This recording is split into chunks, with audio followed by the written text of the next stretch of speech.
કોંગ્રેસ નેતા જે અવારનવાર ખેડૂતો માટે અવાજ ઉઠાવતા જોવા મળે છે, એમણે ફરી એકવાર ખેડૂતોની સમસ્યાને લઈને અવાજ ઉઠાવ્યો છે અને આ વખતે તો સીધો જ મુખ્યમંત્રીને પત્ર લખીને કૃષિ મંત્રીને જેલ ભેગા કરવાની અને એમના રાજીનામાની માંગ કરી નાખી છે।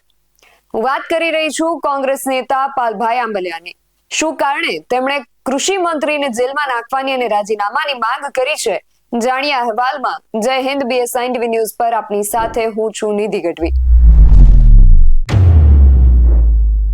ગુજરાત કિસાન કોંગ્રેસ ચેરમેન પાલભાઈ આંબલિયાએ મુખ્યમંત્રીને પત્ર લખ્યો છે અને આ પત્રમાં કૃષિ મંત્રી અને રાજ્યના ખેતી નિયામક વિરુદ્ધ ફરિયાદ લખાવી છે। તેમણે આ પત્રમાં કૃષિ મંત્રી અને રાજ્યના ખેતી નિયામક સરકારને બદનામ કરવાનું ષડયંત્ર રચતા હોવાનો આરોપ મૂક્યો છે। સરકારના જ મંત્રી કઈ રીતે સરકારને બદનામ કરે છે, આવા આરોપ લગાવવા પાછળ તેઓ શું કારણ જણાવે છે, તેમની પાસેથી જ સાંભળીએ। નમસ્કાર મિત્રો, આજે રાજ્યના મુખ્યમંત્રી શ્રીને એક પત્ર લખી અને જાણ કરી છે કે તમે જેવી રીતે સોશિયલ મીડિયામાં સરકાર વિરુદ્ધ કોઈ નાની એવી પોસ્ટ મૂકે તો સરકાર વિરુદ્ધનું ષડયંત્ર ગણી અને એને જેલમાં મોકલવામાં આવે છે, તો રાજ્યના કૃષિ મંત્રી શ્રી અને રાજ્યના ખેતી નિયામક શ્રી બંને સાથે મળીને સરકારને બદનામ કરવાનું ષડયંત્ર કરી રહ્યા છે અને લગભગ છેલ્લા 4-5 વર્ષથી ષડયંત્ર કરી રહ્યા છે। તો તેમ છતાંય તેમની સામે કેમ કોઈ ગુનો દાખલ કરવામાં નથી આવતો? ઉદાહરણ તરીકે પ્રધાનમંત્રી પાક વીમા યોજના બંધ કરવી આ ખેડૂતોને હેરાન કરવા અને સરકારને બદનામ કરવાનું ષડયંત્ર છે।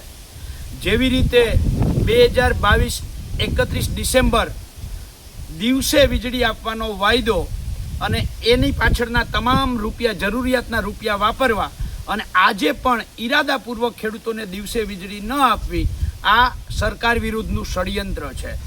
જેવી રીતે નેનો ખાતર કોઈ માણસ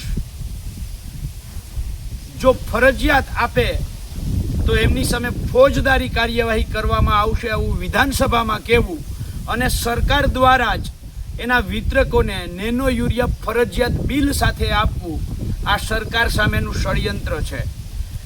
અત્યારે AGR 234 NFSM અને NMEO આ 3 યોજનાઓ દ્વારા ચોમાસા પહેલા ગુજરાતના લાખો ખેડૂતોને બિયારણ, ખાતર અને દવાની કીટ આપવાની હોય છે, મફત આપવાની હોય છે।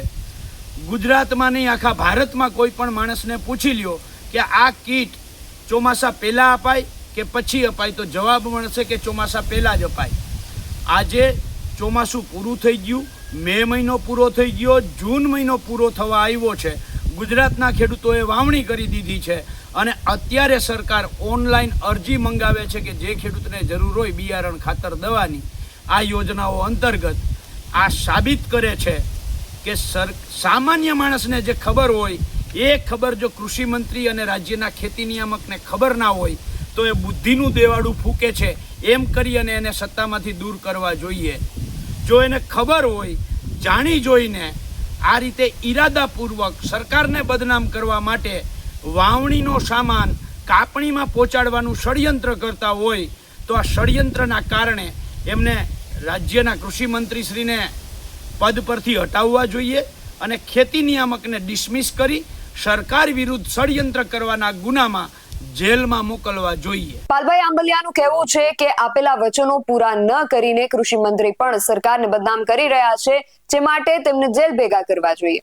સામાન્ય માણસ સોશિયલ મીડિયામાં સરકારને જગાડવા પોસ્ટ મૂકે તો ષડયંત્રકારી, પત્રકાર, સોશિયલ મીડિયા યોદ્ધા સામાન્ય બાબતે જેલમાં જાય તો આ બંને સામે કેમ ગુનો નોંધવામાં નથી આવતો? આવા પ્રશ્નો સાથે તેમણે મુખ્યમંત્રીને લખેલા પત્રની શું અસર થાય છે તે હવે જોવું રહ્યું।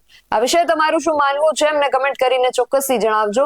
આવા જ વધુ અહેવાલો સાથે મળતા રહીશું। તમે મારી YouTube ચેનલને સબસ્ક્રાઇબ કરવાનું અને અમને Facebook અને Instagram પર ફોલો કરવાનું ભૂલશો નહીં।